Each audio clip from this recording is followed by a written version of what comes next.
Hello friends, स्वागत है आप सभी का मेरे यूट्यूब चैनल डीएस पाठशाला में। जैसा कि सभी दोस्तों को पता है कि हम फर्स्ट ग्रेड के फर्स्ट पेपर में आने वाले स्कूल मैनेजमेंट के जो 15 क्वेश्चन आते हैं उनका सॉल्यूशन देखते हैं।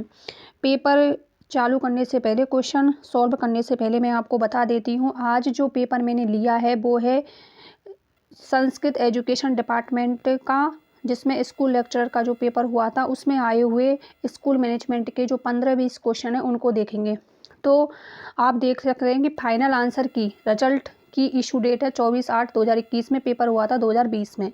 तो उसमें जो आंसर की है उसी से मैंने अपने क्वेश्चनों को मैच किया है कि किसी भी क्वेश्चन में आपको डाउट करने की आवश्यकता नहीं है, क्योंकि मैं आंसर की के हिसाब से आपको क्वेश्चनों को कराती हूँ। क्योंकि आजकल क्या होता है, जो दो बार आंसर की आती हैं तो पहली आंसर की के हिसाब से टीचर बता देते हैं, फाइनल आंसर की देखते नहीं हैं। तो मैंने फाइनल आंसर की के हिसाब से मैं आपको क्वेश्चनों के आंसर बता रही हूँ, जिससे आपको किसी भी क्वेश्चन में डाउट करने की आवश्यकता नहीं है। तो शुरू करते हैं आज के पेपर को।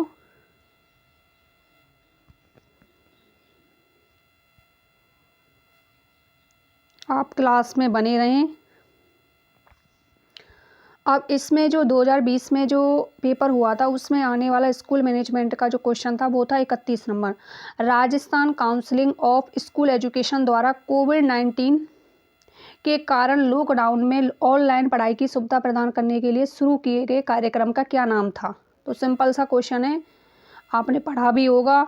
स्माइल कार्यक्रम, मुस्कान कार्यक्रम, टीचर कार्यक्रम या गुरु कार्यक्रम, कौन सा होगा? आप अपने आंसर कमेंट बॉक्स में देते रहें, जिससे आपका भी मूल्यांकन होता रहे कि कितने क्वेश्चन आपके सही हो रहे हैं। तो सिंपल सा क्वेश्चन था, तो ये था स्माइल कार्यक्रम। स्माइल कार्यक्रम, इससे पहले जो भी मैंने आपके लिए पेपर कराए थे 2022 में, उसमें भी स्माइल कार्यक्रम की डेट पूछी गई थी। तो स्माइल कार्यक्रम को अच्छे से याद करना है। इसके 3 चरण आए थे। तो पहला चरण पूछा जा चुका है एग्जाम में। पहला चरण आया था 13 अप्रैल 2020 को। इसकी फुल फॉर्म भी आपसे पूछी जा सकती है, social media interface for learning engagement. तो इसको भी आपको याद रखना है। नेक्स्ट क्वेश्चन,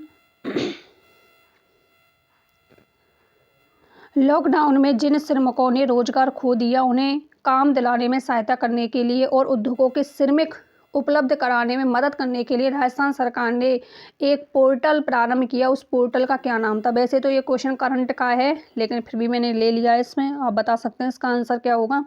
पहला जो विकल्प है इसमें है कुशल श्रमिक पोर्टल, दूसरा है राज कौशल पोर्टल, तीसरा है श्रमिक उद्योग पोर्टल और चौथा है रोजगार बाजार पोर्टल।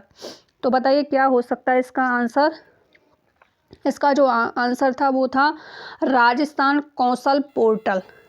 राजस्थान कौशल पोर्टल श्रमिक पोर्टल प्रारंभ किया, जिस राजस्थान सरकार का है। तो राजस्थान सरकार से आप याद रख सकते हैं राज्य कौशल पोर्टल। तो इसका प्रारंभ मैं आपको बता देती हूँ। इसका प्रारंभ हुआ था 5 जून 2020 को, क्योंकि 2020 में एग्ज़ाम हुआ था। तो 2020 में जो योजनाएं, जो पोर्टल शुरू किए गए थे, उन्हीं की डेट इसमें पूछी गई है। तो आपको क्या करना है, यदि हमारा एग्ज़ाम 2024 में होता है तो 2023 में जो भी कार्यक्रम चलाए गए हैं, जो योजना चलाई गई हैं, उनकी डेट हमें याद करनी है। और 2024 में जो भी योजना चलेंगी उनकी डेट याद करनी है, क्योंकि 2020 में ये पेपर हुआ है तो 2020 की ही डेट इसमें पूछी गई है। इस क्वेश्चन से हमें यह समझ आ रहा है कि हमें डेट को याद करना है और पोर्टलों को भी याद करना होगा। नेक्स्ट क्वेश्चन था इसमें 45 नंबर।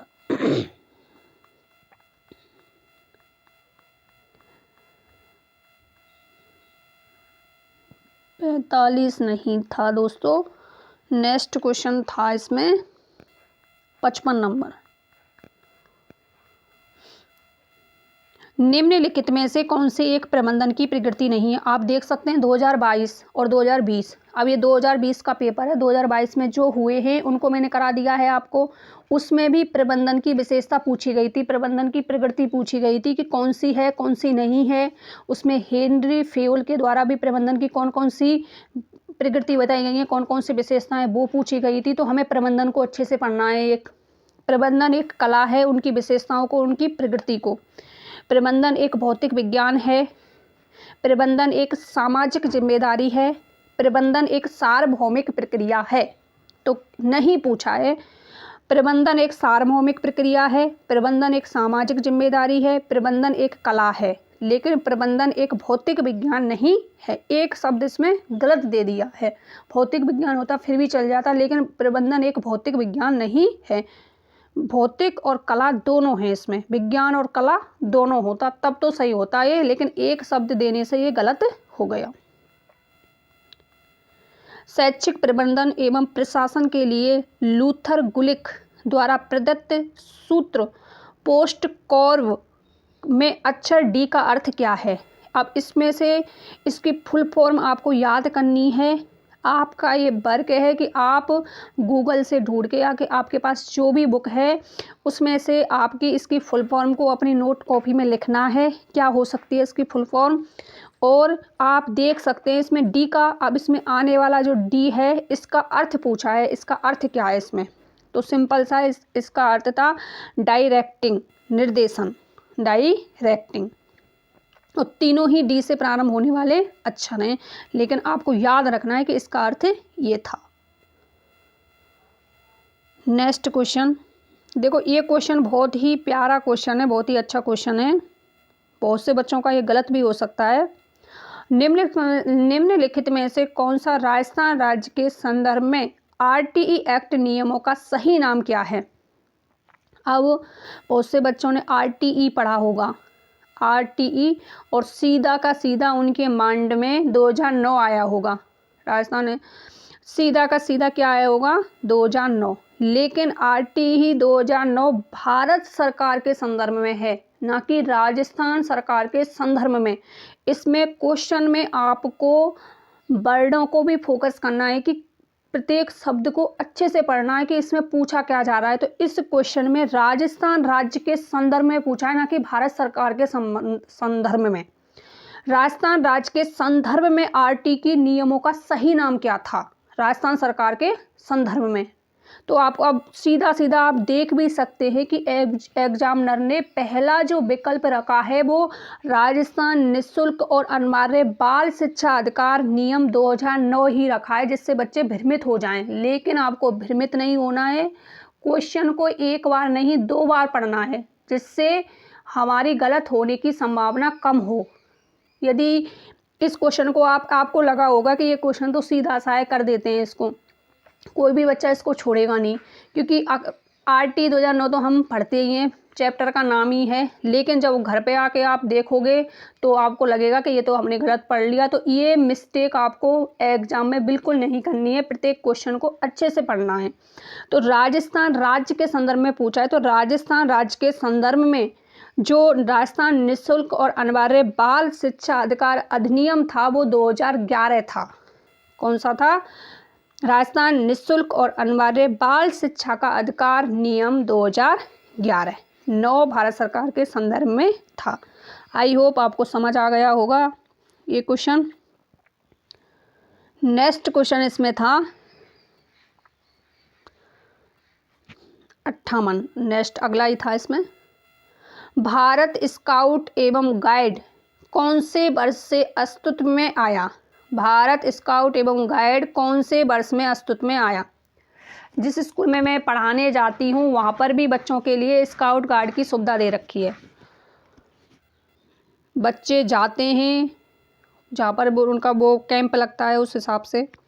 भारत स्काउट एवं गाइड कौन से वर्ष में अस्तित्व में आया था? 7 नवंबर 1901। अब देख सकते हैं कि विकल्प में, चारों ही विकल्प में आपको 7 नवंबर दिया गया है, तो इसको तो काट दो आप पीछे से आपको देखना है 1901 में था या 1909 में था या 1950 में था या 1951 में था।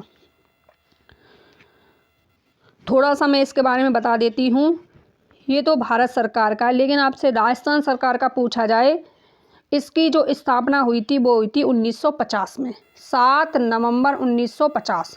आगे की डेट भी आपको याद रखनी है, क्योंकि ये एग्ज़ाम फर्स्ट ग्रेड का है, इसलिए आगे की डेट में भी पूछी जा सकती है, इसमें भी पूछी गई है 7 नवंबर 1950। 1-2 बार बोलें आप, उच्चारण करें, आपको अपने आप ही याद हो जाएगा 7 नवंबर 1950। और राजस्थान में पूछा था, तो राजस्थान में स्काउट एवं गाइड का मुख्यालय कहाँ पर है? जगतपुरा, जयपुर में। नेक्स्ट क्वेश्चन, DISE नामक सॉफ्टवेयर के डाटाबेस का प्रथम संस्करण 1995 के मध्य बताना संस्करण में कौन सी संधि होगी। कमेंट बॉक्स में बताना आपके संस्करण में कौन सी संधि होगी और इसमें कौन सा उपसर्ग होगा और इसमें कौन सा प्रत्यय होगा। आपकी हिंदी साथ के साथ क्लियर होती चलेगी। संस्करण में आपको संधि बतानी है, प्रत्यय बताना है और उपसर्ग भी बताना है। 1995 के मध्य में कौन सी संस्था द्वारा जारी किया गया था, बताइए कौन सी संस्था थी। DISE district information system for education कब किसके माध्यम कौन सी संस्था के द्वारा चलाई गई थी ये, तो ये चलाई गई थी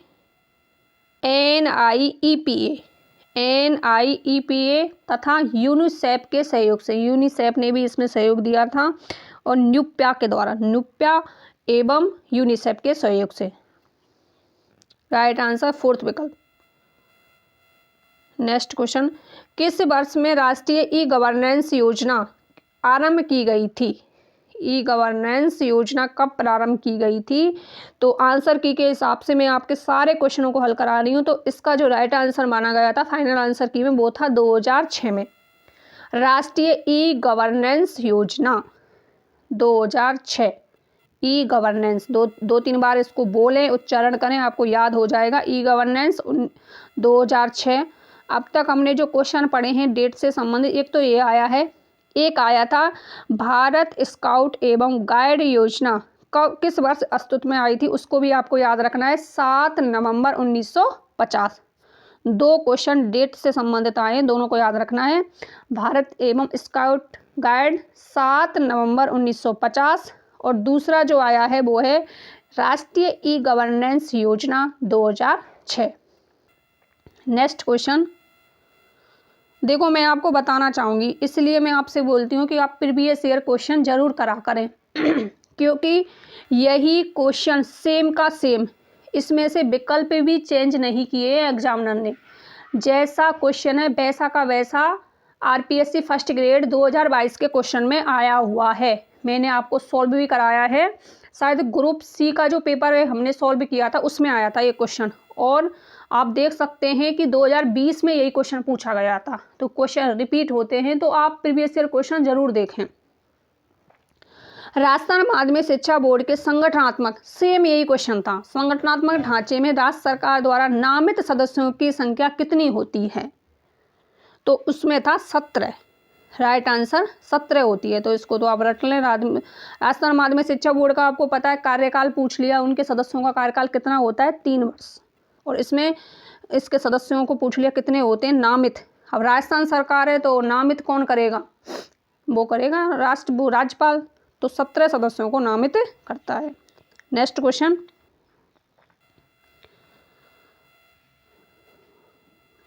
सैनिक स्कूल चित्तौड़गढ़ राजस्थान की स्थापना कौन से वर्ष में की गई थी, 7 अगस्त 1961। आप देख सकते हैं कि फर्स्ट ग्रेड के फर्स्ट पेपर में डेट से संबंधित 4-5 क्वेश्चन आते हैं। तो अभी तक हमने डेट से संबंधित 3 क्वेश्चन कर लिए हैं। पहला कौन सा था, भारत स्काउट एवं गाइड योजना कब अस्तित्व में आई थी, 7 नवंबर 1950 में। दूसरा क्वेश्चन था राष्ट्रीय ई गवर्नेंस योजना कब प्रारंभ की गई थी, 2006 में। और तीसरा जो क्वेश्चन है वो यह है सैनिक स्कूल चित्तौड़गढ़ की स्थापना किस वर्ष की गई थी, 7 अगस्त 1961। और एक और चीज़ मैं आपको बता देती हूँ, 1961 में ही NCERT की स्थापना भी की गई थी। दोनों को मैच कर लेना। नेक्स्ट क्वेश्चन, देखो ये क्वेश्चन भी RPSC के फर्स्ट ग्रेड के फर्स्ट पेपर में भी पूछा गया था 2022 में, और यही क्वेश्चन 2020 में भी पूछा गया था पहले, तो रिपीट हुआ है ये भी क्वेश्चन। कौन से दिन माह एवं वर्ष को SIERT का RSCERT के रूप में पुनर्गठन हुआ है, तो उसमें डेट पूछी गई थी इसकी और इसमें डेट पूछी गई है इसकी।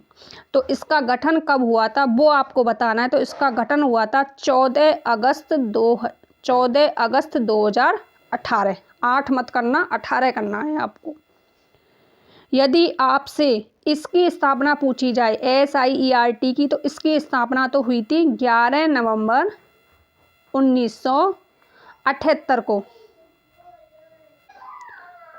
11 नवंबर 1978 को उदयपुर में की गई थी। लेकिन RSCERT की स्थापना, क्योंकि ये कन्वर्ट हो गया SIERT से, किस में कन्वर्ट कर दिया, RSCERT में, तो 14 अगस्त 2018 को की गई थी। 14 अगस्त 2018 को। आई होप आपको ये दोनों डेट याद हो गई होंगी। SIERT की स्थापना कब की गई थी, 11 नवंबर 1978 को, ये तो पूछा भी गया है 2022 में। और RSCERT की स्थापना अभी की गई है 14 अगस्त 2018 को। दोनों डेट आपको याद रखनी है। नेक्स्ट क्वेश्चन देखो, ये क्वेश्चन भी रिपीट हुआ है। अभी हमने ग्रुप डी का जो एग्ज़ाम की सॉल्यूशन किया था 2022 का, उसमें पूछा गया था। मैंने आपको इसकी ट्रिक भी बताई थी। माता पिता के संरक्षण का यह कर्तव्य होगा कि वे आसपास के विद्यालय में प्रारंभिक शिक्षा के लिए अपनी संतान या प्रतिपालिका प्रवेश दिलाए। तो इसका राइट आंसर था धारा 10। मैंने याद कराया था आपको, धारा 10 और बस बहुत हुआ माता पिता का संरक्षक है कि वो अपने विद्यालय में अपने बच्चों को भेजे। नेक्स्ट क्वेश्चन था इसमें, नेक्स्ट ही है, किस वर्ष में राजस्थान के 14 जिलों में प्रथम चरण के अंतर्गत डाइट की स्थापना की गई थी। तो डाइट से संबंधित प्रत्येक एग्जाम में पूछा गया है ये क्वेश्चन, आपको अच्छे से क्लियर करना है इसको। तो जून 1995 में। तो डेट से संबंधित 4-5 क्वेश्चन आए हैं जून 1995 में। नेक्स्ट, डाइट्स के द्वारा आरंभ में कौन से स्तर की शिक्षा के लिए कार्य आरंभ किया गया था। कौन से स्तर की शिक्षा के लिए, प्रारंभ में, प्राथमिक शिक्षा के लिए। कौन से वर्ष में DD ज्ञान दर्शन फर्स्ट का आरंभ किया गया था, 1997 में। कौन से वर्ष में DD ज्ञान दर्शन का आरंभ किया गया था, 1997 में। नेक्स्ट क्वेश्चन ये भी रिपीट हुआ है, ये भी पूछा गया था 2022 में और आज का पेपर है 2020 का। भारत के संविधान के किस अनुच्छेद के तहत 6 से 14 वर्ष के बच्चों के लिए निःशुल्क एवं अनिवार्य शिक्षा का प्रावधान किया गया है, 21A के अंतर्गत। तो ये स्कूल मैनेजमेंट से संबंधित जो भी क्वेश्चन आए थे 2020 की परीक्षा में, वो मैंने आपको करा दिए हैं। तो डेट से संबंधित एक बार मैं आपको बता देती हूँ कौन कौन सी डेट आपको याद रखनी है। एक आपको याद रखनी है जिससे आपके माइंड में सेट हो जाए, SIERT की स्थापना कब हुई थी, ये आपको याद रखना है। SIERT की स्थापना हुई थी 11 नवंबर 1978। ध्यान से सुने एक एक शब्द को। 11 नवंबर 1978 हो गया। और दूसरा था वो कौन सा था, RSERT। इसकी स्थापना की डेट थी वो थी 14 अगस्त 2018। नेक्स्ट, डेट से संबंधित क्वेश्चन था, DD ज्ञान दर्शन फर्स्ट की स्थापना कब की गई थी, 1997 में। 1997 में। नेक्स्ट, डेट से संबंधित क्वेश्चन था, डाइट की स्थापना की गई थी प्रथम चरण में राजस्थान के 14 जिलों में वाला जो क्वेश्चन था, उन डाइट की स्थापना पूछी गई थी जून 1995। जून 1995 में की गई थी। अगला जो डेट से संबंधित क्वेश्चन था वो था राष्ट्रीय ई गवर्नेंस योजना की स्थापना कब की गई थी, 2006 में। सैनिक स्कूल चित्तौड़गढ़ की स्थापना कब की गई थी, 7 अगस्त 1961। NCERT की स्थापना भी 1961। अगला था भारत स्काउट एवं गाइड योजना की स्थापना 7 नवंबर 1950।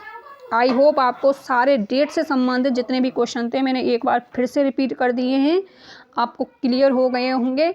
क्लास में नए हो तो क्लास को बेल आइकन पर प्रेस कर लें और आने वाली न्यू वीडियो का नोटिफिकेशन जिससे आपको मिलता रहे, और अपने साथियों के साथ इस क्लास को शेयर भी किया करें। अगले 2018 का 2013 के जितने भी एग्ज़ाम हैं उनको मैं सॉल्व कराऊंगी। एग्ज़ाम हुए हैं उनमें आने वाले स्कूल मैनेजमेंट के पार्ट को, एक बार स्कूल मैनेजमेंट का पार्ट हो जाए उसके बाद हम इतिहास के क्वेश्चनों को भी देखेंगे, कहाँ से किस प्रकार का क्वेश्चन आया है, जिससे हम उसी हिसाब से अपने टॉपिक को तैयार करें। मिलते हैं नेक्स्ट वीडियो में, तब तक आप अपना ध्यान रखिएगा। Bye bye, take care all of you.